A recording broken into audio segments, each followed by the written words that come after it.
Graça e paz da parte do Senhor e Salvador Yeshua. Louvado e engrandecido seja o Senhor, Salvador de nossa alma. Amém? Que tudo que for dito aqui seja para a glória de Deus Pai, em nome do Filho dele, Yeshua. Amém? Mais um vídeo maravilhoso. E sempre digo aos que estão aí chegando, o objetivo do canal é levar a mensagem compreendida de modo espiritual. Porque assim se faz necessário que compreendamos a letra espiritual, o sentido da letra de modo espiritual. Porque diz a palavra do Senhor, a letra mata, mas o espírito vivifica. Então não queremos morrer. Não precisamos morrer. E hoje o assunto sempre é uma sequência, então aconselho que vá ao canal. Tem mais de 250 vídeos, todos pela compreensão do modo espiritual, palavras edificadoras, necessárias de serem entendidas, porque a nossa responsabilidade é pessoal, no que diz respeito à salvação, no que diz respeito à fé. A salvação é por fé, e a fé vem pelo ouvir a palavra de Deus. Digo que a responsabilidade é individual, por conta que o Criador nos conhece, o Criador trabalha em nossas vidas para que possamos compreendê-lo, né? Compreender a palavra dele e estarmos santificados, preparados para então sermos membros de sua família, que são assuntos já colocados aí, tá? Então, se inscrevam para que possam ser notificados, porque tudo que é dito aqui é de muita relevância e importa que se entenda o sentido da nossa vida aqui na Terra, né? E é adorar ao Criador, é reconhecer o seu eterno poder, reconhecê-lo na criação. Então o Senhor é maravilhoso, Ele tem nos dado o tempo aí que está representado no tempo de graça, né? A graça, o favor imerecido, que o Senhor tem nos dado diariamente, a oportunidade, a misericórdia dele tem se feito presente, para que possamos crescer nesse conhecimento da graça, do conhecimento do Senhor, conhecimento da palavra dele, e assim sermos fortalecidos, sermos de fato cidadãos, né? Cidadãos preparados em Cristo, espirituais, que enxergam o mundo, né, não só pelo campo físico e natural, mas vê aí o Criador agindo em tudo, em todos, porque Ele é que faz esse trabalho extraordinário, né, para que nós possamos então nos tornar filhos por adoção, amém? Então, são assuntos já colocados aí. Hoje o assunto é a cegueira espiritual, cujo eu tirei o título aqui da própria palavra do Senhor, que está em João 10, tá? Deixa eu ver aqui, 1, 2, 3, 4, 5, 6, 7. São 7 versículos, que é do 35 ao 44. Capítulo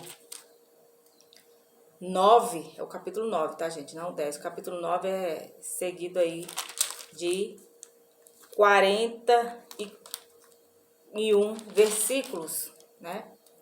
Então, aconselho que leia tudo que eu vou falar sobre a cura do cego de nascença. Esse assunto já foi abordado aqui no canal, é o primeiro vídeo do canal. Muito interessante, aconselho, vá lá. E sempre que eu coloco, eu falo, talvez eu continue nesse assunto. E aí vem outro assunto, porque o maná é diário, o Senhor sempre tem dado a mim compreensão, a palavra dele é maravilhosa, é magnífica, o Espírito Santo tem falo, né? E eu dou graças ao Senhor por isso. E só hoje, né, porque o Senhor é quem dá a direção, eu vou continuar aqui, falando a respeito agora não dessa cegueira, ou melhor dizendo, dessa deficiência visual, ali ao cego de nascença. Agora eu vou partindo para um outro campo mais aprofundado, que é a cegueira espiritual. Aqui vai englobar no contexto aí, né, geral. Então é necessário que compreendamos essa cegueira espiritual, amém? Então aqui, capítulo 9, a partir do verso 35, vai dizer: Jesus ouviu que o haviam expulsado e ao encontrá-lo disse: Você crê no Filho do Homem? Perguntou o homem: Quem é ele, Senhor, para que eu nele creia? Disse Jesus: Você já o tem visto, e aquele que está falando com você. É aquele que está falando com você. Então o homem disse: Senhor, eu creio. E o adorou. Disse Jesus: Eu vim a este mundo para julgamento. Algumas traduções colocam como juízo, tá? Aqui a tradução NVI, a palavra tá julgamento. Eu vim a este mundo para julgamento, a fim de que os cegos vejam e os que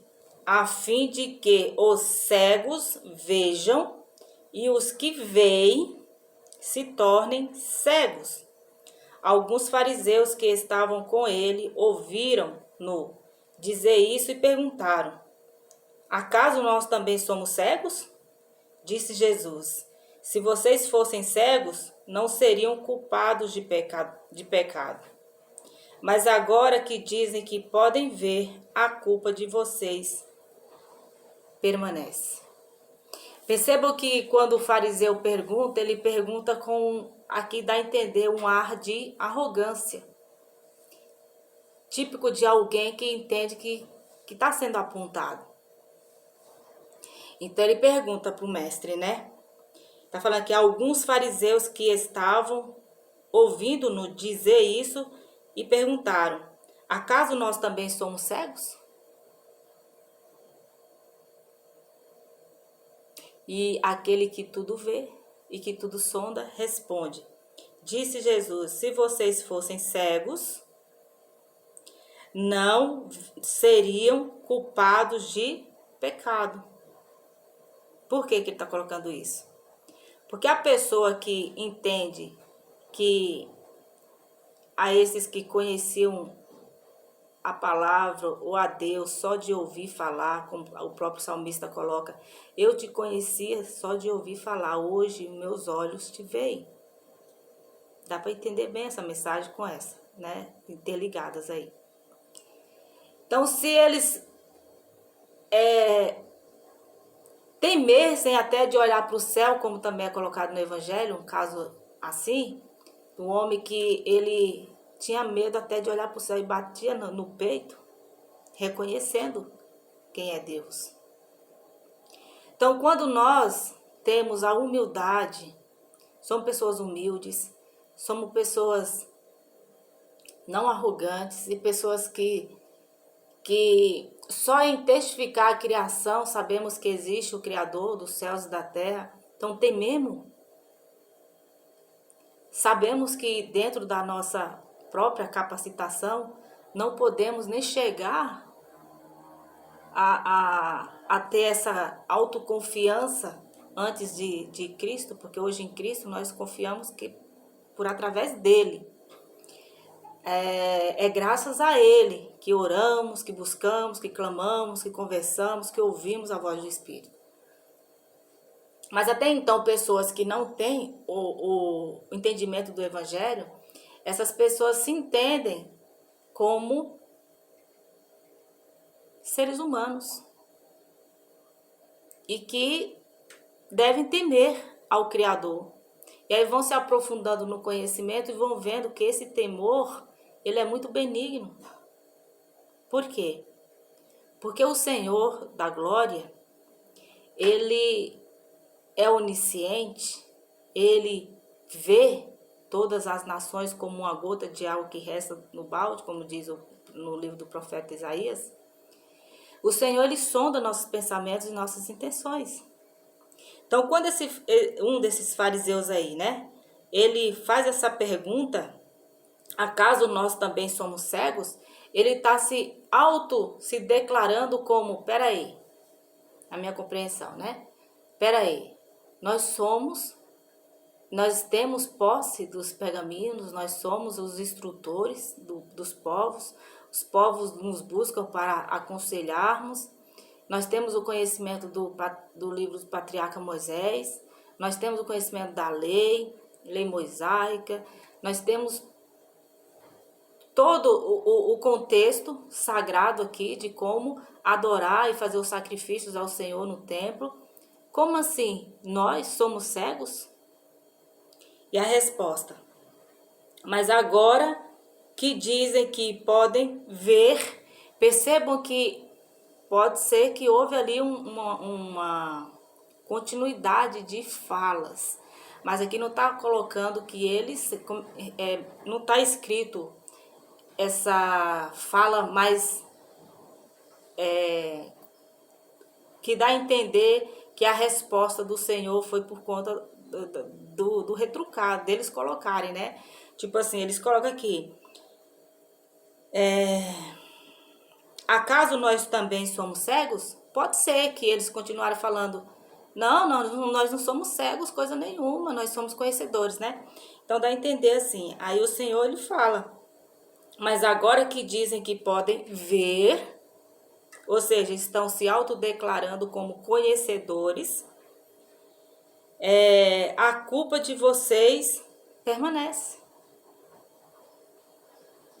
Percebo que eles estão no tempo do Yeshua em carne, o Cristo em carne.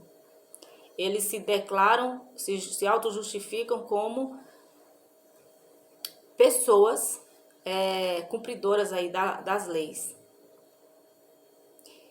Pessoas que têm conhecimento da letra. Pessoas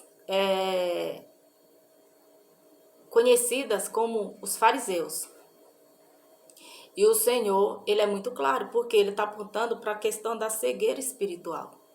Eles podem até toda a bagagem e a consciência de que eles enxergam, que eles entendem. Mas eles estão ali nessa questão da culpa, né? Estão culpados, estão carregados de culpa, porque estão se autodeclarando como pessoas dignas. A culpa de vocês permanece. Permanece até que aí depois vem o tempo do Senhor ressuscitado. O Senhor sobe aos céus e ele dá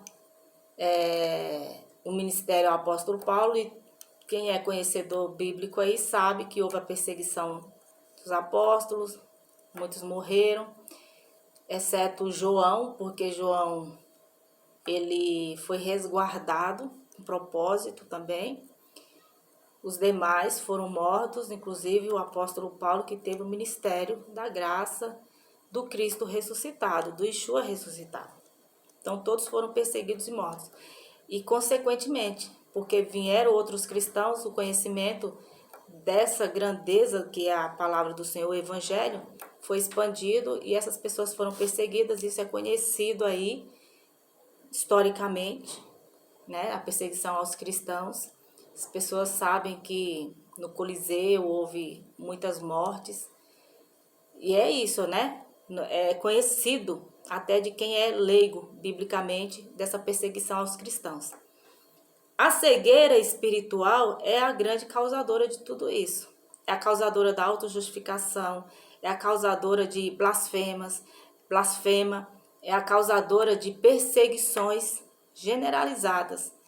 Algumas chegam ao extremo, ao ponto de tirar a vida de pessoas, ao ponto de destruírem congregações, independente de se são cristãos, se são católicos ou evangélicos.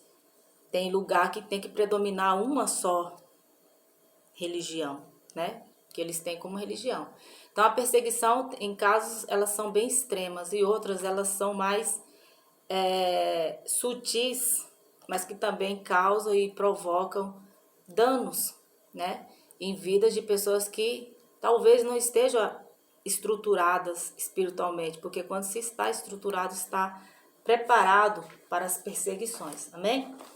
Então, focando nessa cegueira espiritual, que cegueira é essa, né? Já aqui em Apocalipse, o livro das revelações, né?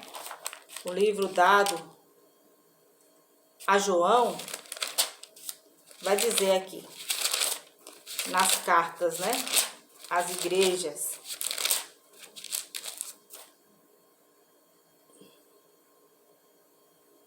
Ó, aqui no capítulo 3 de Apocalipse, a partir do verso 14, que vai falar a carta à igreja de Laodiceia.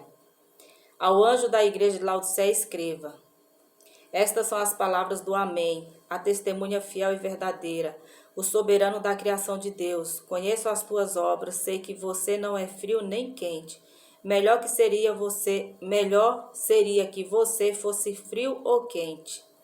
Assim, porque você é morno, não é frio nem quente, estou a ponto de vomitá-lo da minha boca. Você diz: estou rico, adquiri riquezas e não preciso de nada. Não reconhece, porém, que é miserável, digno de compaixão, pobre, cego e que está nu.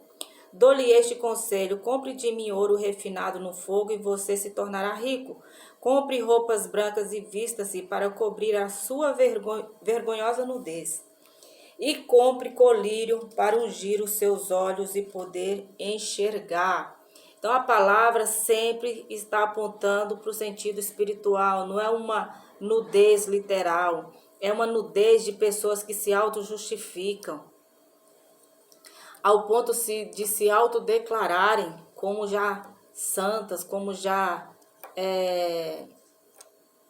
pessoas preparadas, né, para receber aí, no caso, né, de recompensas celestiais, uma casa, uma moradia nos céus. E o canal tem desconstruído muito disso, dessa coisa de morar no céu, a não ser que haja o desprendimento do espírito e da alma do corpo, da matéria. A pessoa pode passar por esse processo aí, por essa experiência sobrenatural de uma outra dimensão. Caso contrário, quando vier o Rei da Glória, o dono dos reinos, o dono da vida, o autor da salvação, né? Aí sim haverá juízo, haverá os mortos que morreram nele, como diz Daniel, ressuscitarão primeiro para a vida eterna e os demais para a vergonha e desprezo. Então existem vários processos para que o Criador torne tudo novo, com seu juízo e um novo tempo. Ele está nos dando aí o tempo para que possamos crescer na graça e no conhecimento da palavra dele. E esse crescer exige enxergarmos o lado espiritual da letra. Enxergarmos os objetivos, os propósitos do Criador. Amém? Então aqui, Apocalipse 3, a partir do verso 14, vai estar apontando tudo para o campo espiritual. Quando ele coloca da questão do morno e frio, a questão da inconstância, são assuntos que eu já coloquei. Mas para falar desse assunto precisa ser relembrados. O morno e o frio é a inconstância. Pessoas imaturas, pessoas que até têm um pouco de conhecimento bíblico, mas não foram libertas, não têm entendimento da letra de modo espiritual, então ainda estão carregadas de culpa, carregadas das suas autojustificações, tá? E correm o risco, se a alma e o espírito desprenderem do corpo, ter um encontro aí carregado de dívidas. E está repleto aí de palavras que demonstra quem são esses carregados de dívidas, tá? Então importa que, se for frio, o Criador revela a letra, tenha humildade, busque e vai se tornar quente. Porém, ficar em cima do muro, ficar na inconstância é perigoso. Corre o risco de ser vomitado da boca do mestre. Porque assim como o fariseu lá se declara né, dá a entender que declara que ele vê, que ele enxerga, e ele poderia estar colocando aí também de um modo literal, né, por não entender. Mas a palavra do Senhor sempre está nos apontando o entendimento dela de modo espiritual para edificar gerações e gerações. Então estejamos atentos a isso, porque a autojustificação, ela vai levar a pessoa à inconstância, à cegueira, à pobreza, não literal, mas uma pobreza de alguém que está com as mãos vazias, pode até estar compreendendo que está fazendo muita coisa no que diz respeito no campo espiritual para Deus, mas está com as mãos vazias. E aí ele aconselha para comprar ouro refinado no fogo e tornará rico. Compre roupas brancas, que é a questão da santificação. Vocês já estão limpos pelas palavras que eu vos tenho dito. Então precisamos ser santificados, refinados, alvejados, como está lá em Daniel 12. E esse processo é feito pela palavra e o Espírito Santo do Senhor, amém? Então, precisamos cobrir-se dessa nudez, remete lá para o início de Gênesis, no caso de Adão e Eva, eles se cobriram com folhas de figueiras, porque de fato não tinham vestes físicas, eles não tinham roupa, eles não se envergonhavam, porque eles não se viam nus, pessoas cheias de autojustificação, eles estavam em paz com Deus. Aí veio a desobediência, a queda, conhecimento tanto das coisas positivas como das coisas negativas, essa é a representação do fruto. Então, automaticamente se tornaram pessoas cheias de culpa, porque foram contra as instruções de Deus e viram que deu ruim, né? Bem ruim para eles. Então, eles se vestiram com folhas de figueira. E essas folhas de figueira, o Criador, então, pela primeira vez que se tem conhecimento bíblico, acontece ali a morte de um novilho, já representando o Senhor e Salvador, porque seria necessário, porque há de Adão e há de toda a humanidade, se não houvesse esse plano perfeito de Deus para que nós fôssemos justificados, como está em Romanos 6, pela consciência de que morremos na semelhança da morte de Yeshua, né? E que ressuscitaremos na semelhança da ressurreição dele. A certeza que temos que nele somos pessoas que nos tornamos nova criação. E para isso é preciso que muita coisa seja retirada da nossa mente, do nosso conceito de vida, que representa a morte, né? E ressuscitar representa, então, uma pessoa esclarecida, uma pessoa bem orientada pelo Espírito e que confia que ressuscitará sim na semelhança da morte dele, porque fomos justificados por ele. Amém? E continua o conselho.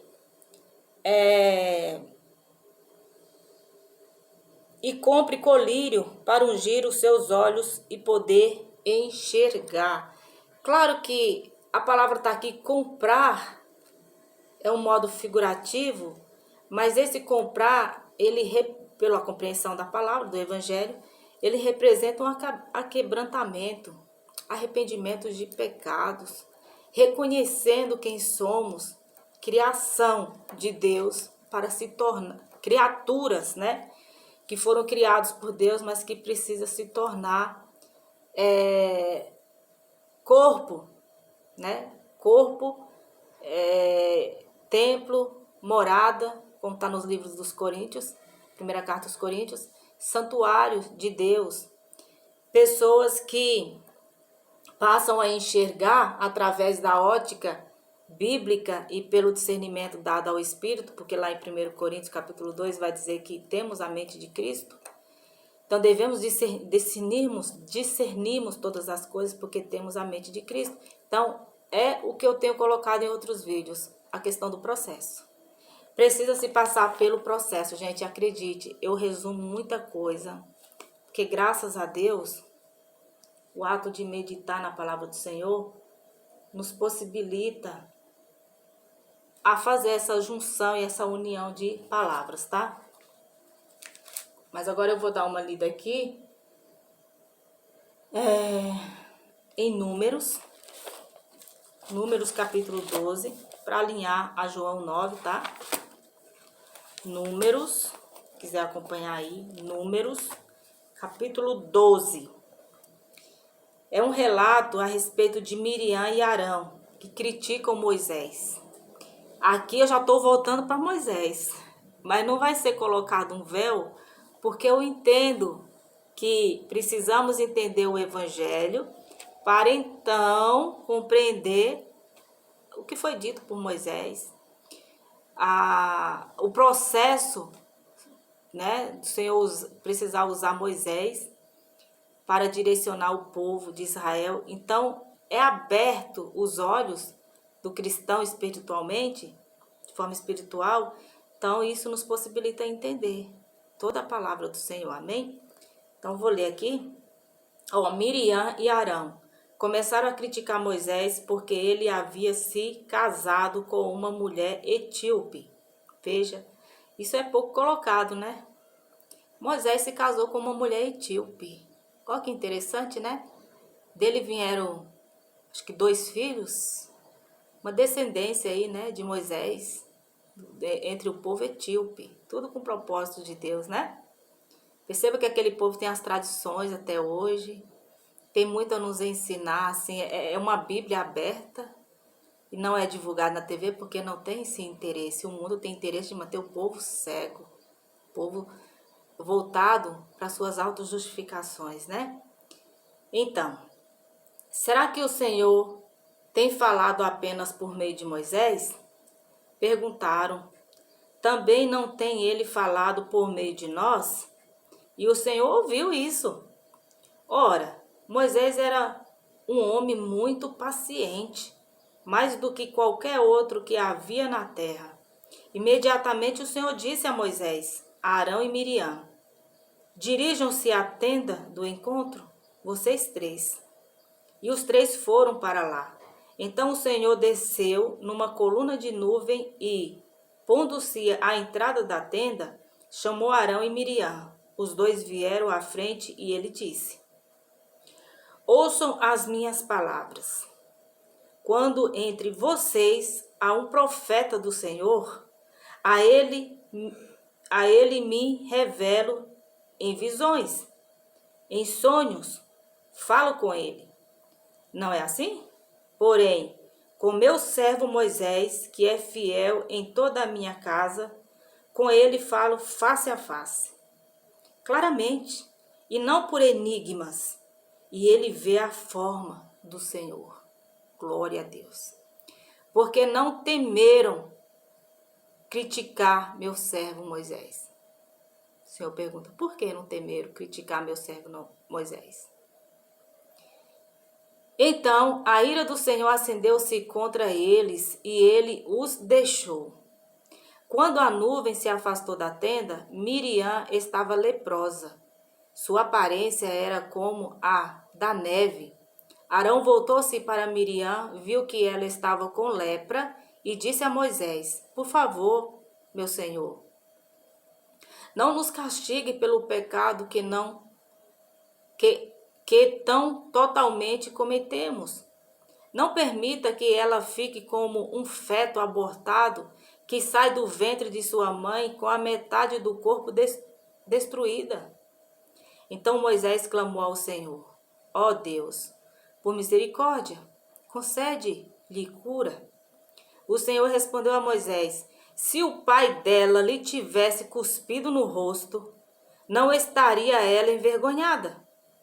7 dias. Tá perguntando aqui, ó. Se o pai dela lhe tivesse cuspido no rosto, não estaria ela envergonhada 7 dias? Que fique isolada, fora do acampamento 7 dias. Depois ela poderá ser trazida de volta. Então Miriam ficou isolada 7 dias, fora do acampamento, e o povo não partiu enquanto ela não foi trazida de volta. Depois disso, partiram de Hazerote e acamparam no deserto de Pará. Essa palavra ela é muito extraordinária. Eu não vou explorá-la, só pegar aqui uns trechinhos para falar em relação da cegueira, dessa cegueira espiritual. Era comum que as pessoas questionassem nesse tempo de Moisés, embora o Criador não tolerou muitas situações, porque o povo se mostrou, tratando-se de todo o povo se reuniram em complô, com a ausência ali de Moisés por 40 dias, eles já tinham Moisés como morto, eles não confiaram que Deus estava sobre a vida de fato de Moisés, a instruí-lo. Porém aqui é uma situação mais delicada, porque são pessoas bem próximas de Moisés, são irmãos. São irmãos sanguíneos, né? São pessoas mais próximas ali do particular de Moisés, que poderiam ter mais conhecimento e ouvi-lo mais e estarem já convencidos. Percebam que, mesmo sendo irmãos, mesmo sendo muito chegados, ainda existe o risco das pessoas não perceberem Deus na vida de outras pessoas, que procura viver de acordo como entende que é a vontade de Deus. Pode surgir questionamentos, pode surgir onde está o Deus dele, onde está o Deus dela, já que acontece isso, já que acontece aquilo, já que isso e aquilo, tirando palavras preciosas do Evangelho que diz que no mundo tereis aflições, mas o Filho venceu, né? Nós também venceremos. Então, o próprio Yeshua coloca, no mundo tereis aflições, e aflições são inúmeras na vida do cristão, que decide ouvir a voz, decide continuar ouvindo a voz de Deus e seguir os seus conselhos. Vai ter afronta, vai ter perseguição de várias maneiras. Percebe que o texto é bem claro, que coloca que Moisés era um homem muito paciente, que não existia outro na terra. Está colocando aqui que a paciência de Moisés, na compreensão, comove a Deus de tal maneira, porque o Evangelho vai dizer, por isso que tem que ter essa junção, vai lá e vem aqui, entendeu? Que a palavra vai dizer que é Deus que nos justifica. Deixe a ira com Deus. É Deus que nos justifica. Então o Senhor viu, o texto coloca muito claramente, o Senhor viu. Moisés está de boa, seguindo as orientações do Senhor e fazendo aquilo que sua consciência diz que é correto. Enquanto Miriam e Arão estão a questionar a respeito, né? Será que o Senhor tem falado apenas por meio de Moisés? Será que só Moisés tem ouvido a voz de Deus, lá no caso, né? Também não tem ele falado por meio de nós? Então, dá a entender também que eles estão num processo de amadurecimento, né? E só que não estão satisfeitos. Porque o Senhor, ele tem tempo para tudo, né? E aí é interessante a resposta aqui que o Senhor dá. E ele disse, a partir do verso 6, tá? E ele disse, ouçam as minhas palavras quando entre vocês há um profeta do Senhor. A ele me revelo em visões, em sonhos, falo com ele. Questão dos dons, né? Não é assim, porém, com meu servo Moisés. Então, o que Miriam está colocando ali? O que eles estão colocando? O Senhor não fala também conosco? Porque existem outras pessoas ali que através de sonhos, visões, o Senhor está falando para edificação de um todo. É assim que acontece hoje também. Graças a Deus, depois da descida do Espírito Santo. O Senhor dá dons, dá visões, o Senhor dá sonhos para a edificação do corpo. Porque o Senhor, ele ama muitas pessoas, ele dá sonhos para que possamos ajudar essas pessoas a instruí-las, a elas a encontrarem o caminho da vida, o caminho da paz, e automaticamente ter suas vidas aí abençoadas pelo Senhor, né? Entendendo que Deus está na causa, está agindo. Tudo isso é para edificação. Só que hoje o negócio está muito bagunçado, né? As pessoas querem ouvir para vangloriar-se ou para trazer muitos seguidores para si. E isso é muito particular. Entenda que o Senhor me dá sonhos. Como é que eu vou aqui usar a minha ferramenta? Aí eu vou ficar falando de sonhos, de visões, disso e aquilo, porque eu quero muitos seguidores.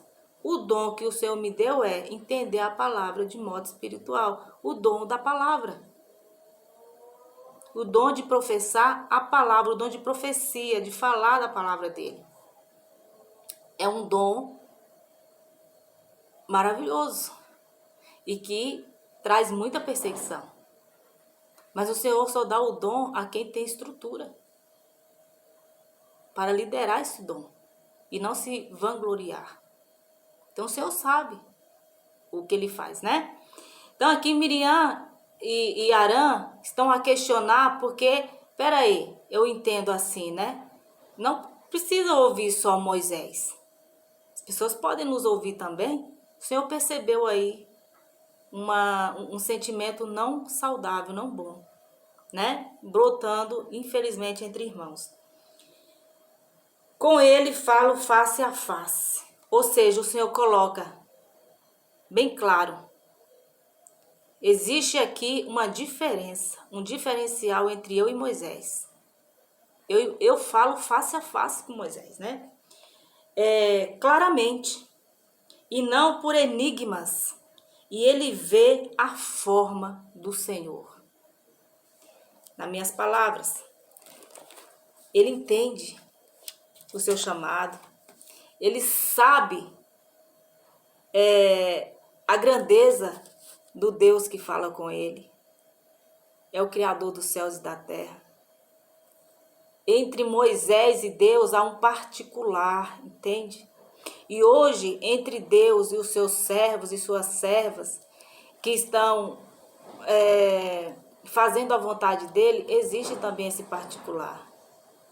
E o objetivo é edificar, né? Para a edificação do corpo, para a edificação de um todo. Não é um dom para para ganhar poder aquisitivo, não. Aqui em 1 Coríntios, capítulo 3, é algo muito interessante. Se você ler todo o capítulo, você vai ver que vai falar a respeito das divisões da igreja. Como eu não vou me aprofundar no assunto, é só pegar aqui um pedaço para complementar o que eu estou colocando, tá? Deixa eu ver aqui. A partir do versos 11 vai dizer: porque ninguém pode colocar outro alicerce além do que está posto, que é Jesus Cristo. Se alguém constrói sobre esse alicerce usando ouro, prata, pedras preciosas, madeira, feno ou palha, sua obra será mostrada, porque o dia a trará a luz, pois será revelada pelo fogo, que provará a qualidade da obra de cada um. Se o que alguém construiu permanecer, esse receberá recompensa. Se o que alguém construiu se queimar, esse sofrerá prejuízo. Contudo, será salvo como alguém que escapa através do fogo. Vocês não sabem que são santuário de Deus e que o Espírito de Deus habita em vocês? Se alguém destruir o santuário de Deus, Deus o destruirá, pois o santuário de Deus, que são vocês, é sagrado. Não se engane não se engane se algum de vocês pensa que é sábio segundo os padrões desta era, deve tornar-se louco para que se torne sábio, porque a sabedoria deste mundo é loucura aos olhos de Deus, pois está escrito: ele apanha os sábios na astúcia deles. Até aqui.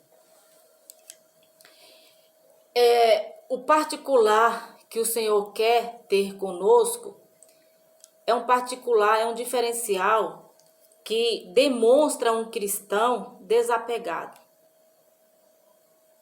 a tudo aquilo que tem por entendimento de conceito mundano, que fortalece a carne, que traz autojustificação. Perceba que eu li desde o primeiro vídeo,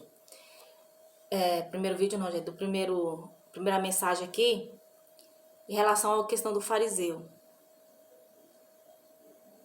se colocando como alguém que enxerga, pode ser que ele colocou literalmente ou espiritualmente, alguém que está se auto-justificando.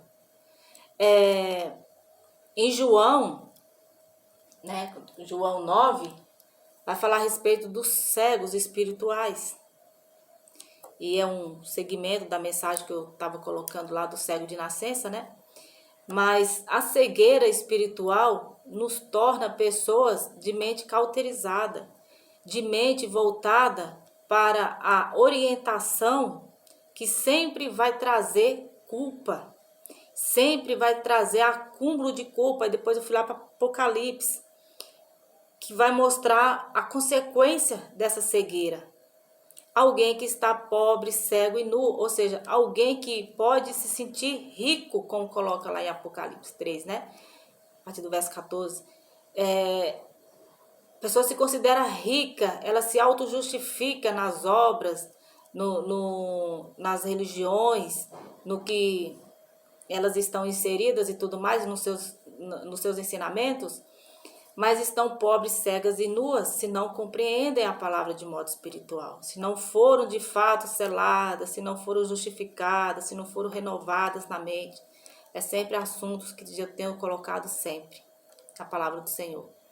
Então, um capítulo inteiro, como no caso de João 9, vai falar de vários assuntos.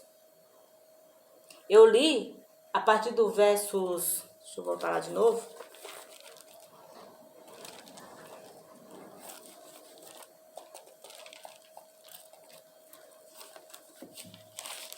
Eu li a partir do versos 35, que fala da cegueira espiritual. Mas como eu disse, do capítulo 9, já é assunto do primeiro vídeo colocado aí, tá?